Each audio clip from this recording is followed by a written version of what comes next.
Прямий ефір телеканалу АТР продовжується. Я, Альвіна Цидбулаєва, разом з колегами тримаємо руку на пульсі усіх подій і про все говоримо наживо. Чи підтримує законопроєкт про кримсько-татарську автономію президент Зеленський? Окупанти в Криму планують провести фейкові вибори. Чи понесуть вони покарання? Яка доля політв'язня бранців Кремля? Будьте з нами. До Криму незаконно зайшли 600 іноземних суден. Як реагувати Україні? Росія бреше. Прикордонна служба України спіймала федерацію на неправді. Окупанти етапують кримських татар до Росії. Кого та куди? І гостя нашого ефіру Ахтем Агачігоз, депутат Європейської солідарності і заступник голови Меджлісу кримськотатарського народу. Хош келдіңіз. Вітаю вас. Селям алейкум. Селям алейкум. І ось сьогодні відбулось перше засідання Комітету Верховної Ради з деокупації. Після цього засідання лідер кримськотатарського народу Мустафа Джемілєв розповів нам, чи розглядає президент Зеленський законопроєкт про кримськотатарську автономію. Когда мы встречались с президентом, мы обсуждали о необходимости принятия этих поправок, во-первых, в Конституцию, второй закон о коренных народах и третий о статусе крымско-татарского народа. Он сказал, что изучит, скорее всего, поддержит. Но мы бы хотели, чтобы эти законопроекты, в первую очередь поправки в Конституцию, были от имени президента. Поэтому до того, как сам президент определится, будет он от своего имени давать или нет, по этой причине решили пока отозвать. Ахтем Ага, ви були сьогодні на цьому засіданні, де саме був і Мустафа Ага, і піднімали питання щодо кримсько-татарської автономії також, так? Я правильно зрозуміла? Евеліна, по-перше, цей комітет дуже широкого кола вопросів. І деокупація, вона є частиною тих питань, які будуть розглядати комитет. И то, что мы до решения Рады о формировании комитетов очень жестко выступали против аккумулирования в одном комитете столь широкого круга вопросов, начиная от прав людей, национальных меньшин, реинтеграции Донбасса и оккупированного Крыма. Это и являлось нашей мотивацией, причиной того, что мы говорили, что нужно делать два комитета. Сейчас ситуация такая, что мы разумеем, что в цьому комитете дуже напружена ситуация будет, потому что уже по участникам этого комитета становится очевидным, там присутствуют все лидеры ОПЗЖ, и они сконцентрированы на вопросах войны, то есть мира, так называемого, на Востоке. И мы, как заинтересованные в деоккупации Крыма. И вот представьте, это самые актуальные вопросы сегодня і України, і міжнародних інститутів. Але повертаючись до кримськотатарської автономії, як вважаєте, чи підтримує Зеленський в майбутньому, враховуючи те, що його сила, слуга народу, так, в парламенті все ж таки більше? Комитет, мы отозвали два законопроекта, и основанием было то, что два законопроекта по статусу і про мирні зібрання. Але по статусу ми отозвали, тому що була домовленість з президентом, что он эту инициативу будет проявлять, и мы взяли паузу. Не думаю, что в комитете мы не сможем обсудить и поддержать эти законопроекты. Що ж мне подсказывает, что возможно положительное решение. Что касается возможностей Зеленского как президента свою инициативу разрешить путем голосования в Верховной Раде, мы это увидим уже 2 сессии, где и за 300 голосов практически все решения принимаются. Одностайность и, скажем так, уверенное голосование монобільшості мы наблюдаем. Будем надеяться, что и в нашем вопросе будет такая вот решительность. А ось в Криму окупанти докладають чимало зусиль для того, щоб змусити мешканців анексованого півострова брати участь у незаконних місцевих виборах. Про це в ефірі АТР повідомив перший заступник голови Меджлісу Наріман Джелял. В Крыму предпринимаются просто надусилия местными властями для того, чтобы заставить, я другой глагол не могу, наверное, использовать, заставить людей идти на выборы, потому что буквально вот вчера мне позвонили, что собрали сотрудников там одной из районных администраций и дали им указание обзвонить все сельхозпредприятия, выявить пофамильно всех сотрудников этих предприятий с телефонами, передать их членам избирательных комиссий, которые в день голосования будут персонально каждого обзванивать. Та же ситуация по школам, та же ситуация по больницам, другим каким-то учреждениям. А ось прокуратура Автономної Республіки Крим відкрила провадження у зв'язку проведення фейкових місцевих виборів на окупованому півострові. В рамках кримінального провадження голові ізбирательної комісії Республіки Крим повідомлено про підозру у вчиненні державної зради, посяганні на територіальну цілісність і недоторканність України та вчинення дій, спрямованих на захоплення державної влади. Також вказану особу оголошено у розшук. Разом з тим, суд задовольнив клопотання прокуратури Автономної Республіки Крим і надав дозвіл на здійснення спеціального досудового розслідування стосовно голови ізбирательної комісії, який ухиляється від кримінальної відповідальності. Таким чином, суд надав згоду на притягнення підозрюваного до кримінальної відповідальності, тобто за його фактичної відсутності. Ахтамага, вже в найближчі дні так ми побачимо вибори в окупованому Криму. І ми чули і Нарімана Джеляла, так звані фейкові вибори, і чули Нарімана Джеляла. Що вам відомо щодо Бахчисарайського регіону, тому ви там були головою Меджлісу і більше знаєте. І залишаєтеся. Так, залишаюся. Ну, по-перше, классификация подобных действий оккупационной власти – это преступные действия. Это не с области какой-то дезинформации, а реальные действия, которые они пытаются проводить, насаживать. Все это незаконно, и поэтому прокуратура очень четко отреагировала на это.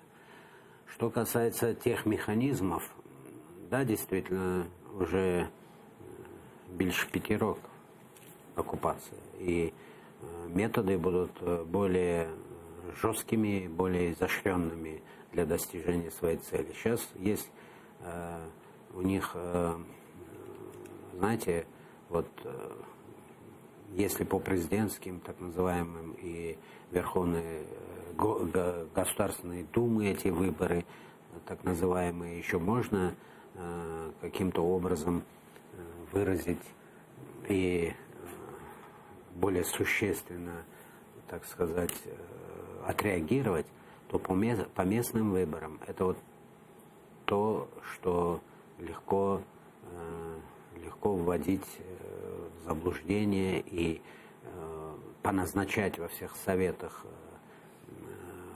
выдвиженцев из числа крымских татар и попытаться проманипулировать. Ну вот, насколько мне известно, даже это не удается, потому что вот в Бахчисарайском районе, где 17 сельских советов, где практически 24 тысячи проживающих крымских татар, удалось всего 34 человека выдвинуть.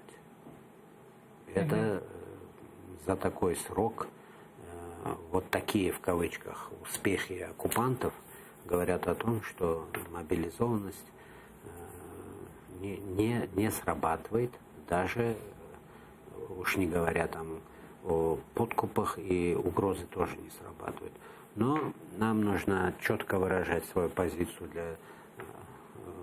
к нашим соотечественникам, что вот ситуативно представить себе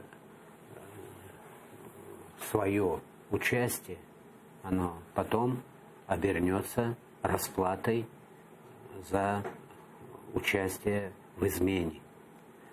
Каждый об этом должен помнить. И еще должен помнить, что свою судьбу ты можешь сломать так, что потом, пройдя какое-то время, ты уже не сможешь изменить, будешь нести ответственность за те шаги, которые сегодня сделал. І ми долучаємо Заїра Смідляєва, голова ЦВК Курултаю. Заїрага, селям алейкум. Алейкум селям. Заїрага, що вам відомо щодо кримських татар в регіоні, де ви живете? Наскільки кримські татари долучаються до такого фейкового виборів? І чи тиснуть окупанти на них? Ну, вы знаете, для того, чтобы выгнать на эти выборы, в том числе и в качестве кандидатов, использовали различные методы, в том числе и возбуждение уголовных дел, и аресты даже. Ну, кто-то этого испугался, кто-то не испугался.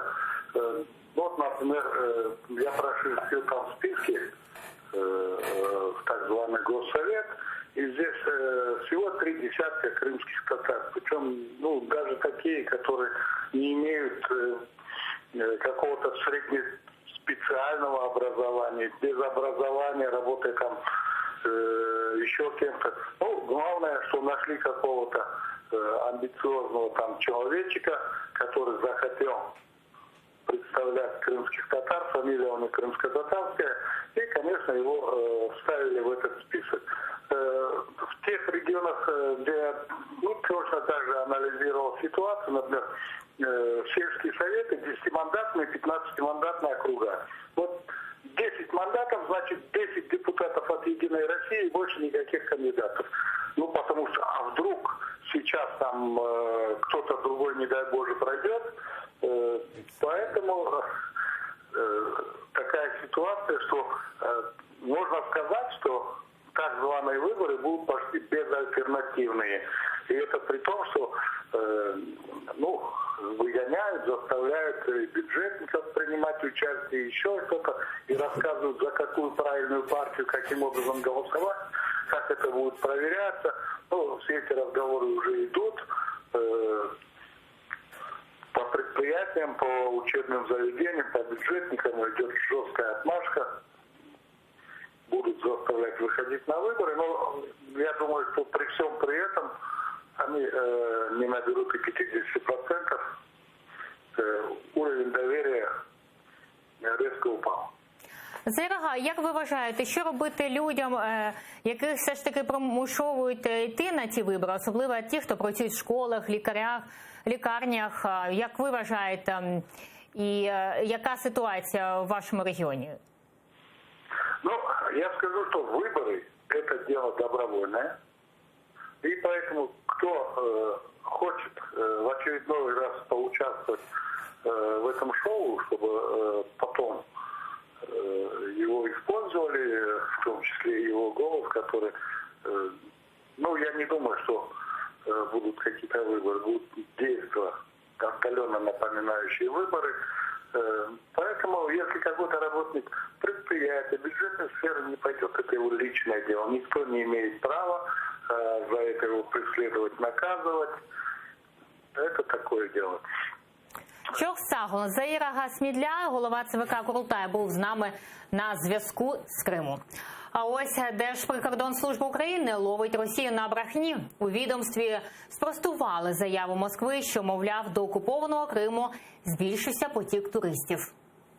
Ми бачимо, що окупаційна влада в Криму говорить про наплив туристів, хоча ми всіх не опитуємо, з якою ціллю вони їдуть, але ті громадяни, і аналізуючи, як вони їдуть, з якими речами вони їдуть, те, що заявляють самі громадяни під час спілкування з прикордонниками, переважна більшість це їде або до своїх родичів, як на півострові, так і на материковій Україні, також для вирішення своїх побутових потреб. багато громадян їде для оформлення документів. Ахтем-ага, ми почули і прикордонслужбу. Як вважаєте, ось в окупованому Криму ми бачимо фейкові такі вибори. І знову брехню з боку Росії. Навіщо Росії брехати? И что она хочет с этим показать? Мы знаем, что в России вообще выборов не существует. А в отношении Крыма подобные действия еще и носят такой характер принуждения, признания оккупационной власти, да, признания российской юрисдикции. Для нас участие в этом наших граждан – это как, знаете, как протестировать, насколько ситуация сегодня еще, вернее, отношение людей к этой оккупационной власти. И мы четко можем говорить, что спустя 5 лет, даже под таким тяжелым давлением, большинство не участвует. А что касается крымских татар, так это вообще за 90%. Что касается туристического, мы, конечно же, постоянно мониторим эту ситуацию. Для нас это тоже один из тестов ситуации в Крыму. И могу вам сказать, что даже разговаривая с теми, кто в этом сведущий, я имею в виду в Крыму, по сравнению даже с прошлым годом, на 20% сходятся, что еще ниже туристов. И несмотря на то, что вроде как и мост запустили, да, вроде как и пытаются показывать Крым как уже своей территорией. И этот показатель, на мой взгляд, скоро будет и для этих фальсификаторов очевидный, будет все хуже и хуже и хуже. Але що за вашу інформацію, які ви володієте, щодо чи є взагалі був сезон літній в окупованому Криму?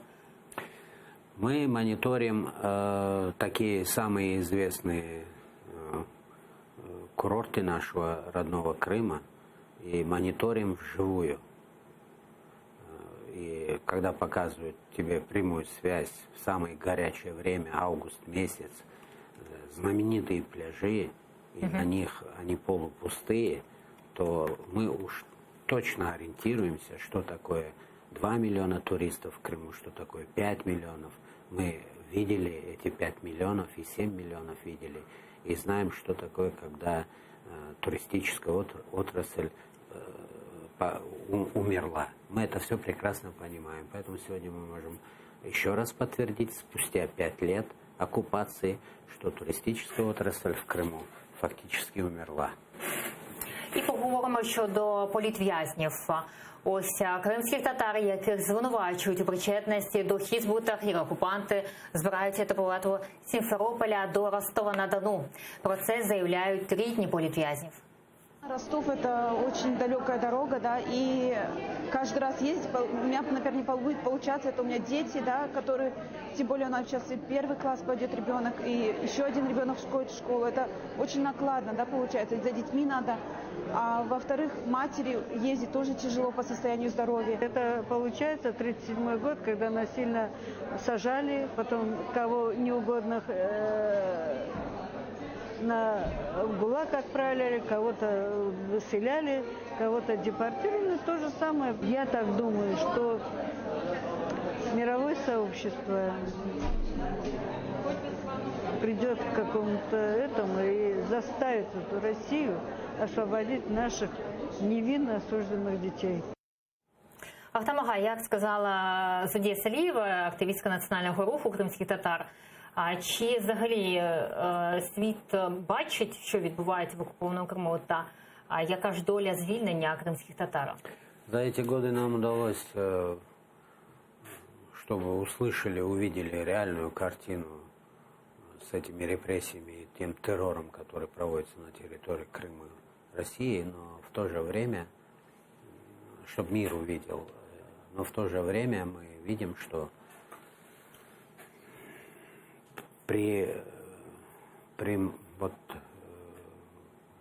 даже если краткосрочного ослабления позиции Украины на международных площадках, мир готов сегодня, или, скажем, часть европейских держав готова сегодня, или политиков, закрыть глаза на это.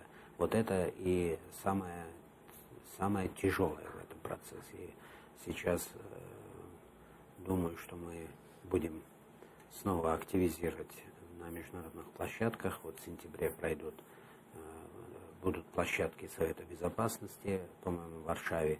И сейчас осень, это открытие политического сезона. Мы будем стараться выезжать и снова говорить об ответственности мира за положение дел в Крыму, в Украине в целом. По тем проблемам, которые говорят наши соотечественники, это действительно самое сложное, это этапы, и ездить за своими братьями, мужьями тысячи километров, это очень сложный и очень физически сложный процесс. Сейчас мы будем готовить ко второму чтению законопроект Шухевича, который был в первом чтении принят. Вот там попробуем выслушать общественников, чтобы снова акцентировать внимание государства на помощи, на поддержке вот такой категории семей і самих политзаключених. І хотілося поговорити щодо політв'язнів моряків, так, і також Балуха, Кольченка, про якого кажуть. На жаль, про Сенцова взагалі, це його і навіть не хочете включати, але кажуть в ЗМІ теж. Про звільнення. Кажуть, вже найближчі дні, сьогодні лунає така інформація. Як ви вважаєте, наскільки ймовірність того звільнення українських політв'язнів буде найближчим часом? Тому що казали тиждень тому, так? Ми були і в Жулянах. Мы все эти годы, бачили, як я имею в виду общество, государство Украины, борется за звільнення. Не обмен, не выдачу, а звільнить их. То есть, чтобы Россия под давлением мирового сообщества выполнила все эти резолюции и решения международных судов. Освободила наших политзаключенных и военнопленных моряков. Причем всех. То, что сейчас происходит, на мой взгляд, по-перше, такого понятия обмен в данных вопросах он не існує, ні в законодавстві Крыма, это так, Россия, не Украина. Россия хочет сейчас, я так понимаю, это не обмен, это нам преподносят, понимаете, вот в этом слове заключается вся вот эта вот закамуфлированность и эмоциональность общества и журналистов. Идут процессы, которые между сторонами договариваются об условиях выдачи нам.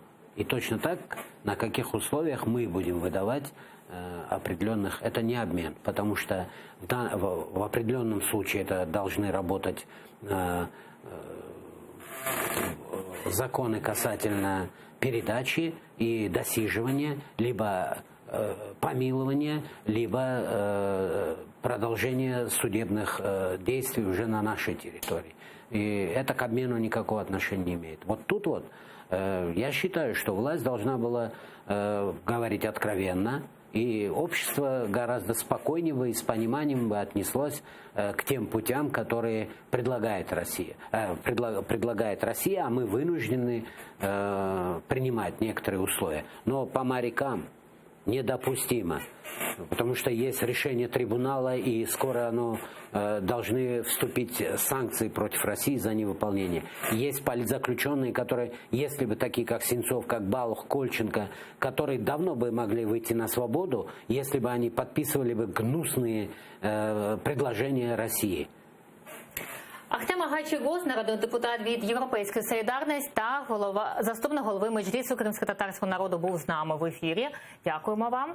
А ось далі ефір телеканалу АТР продовжить випуск «Заман» кримськотатарською Шевкетом Наматулаєвим. А найцікавіші моменти з ефіру ви можете подивитися на нашому ютуб-каналі АТР.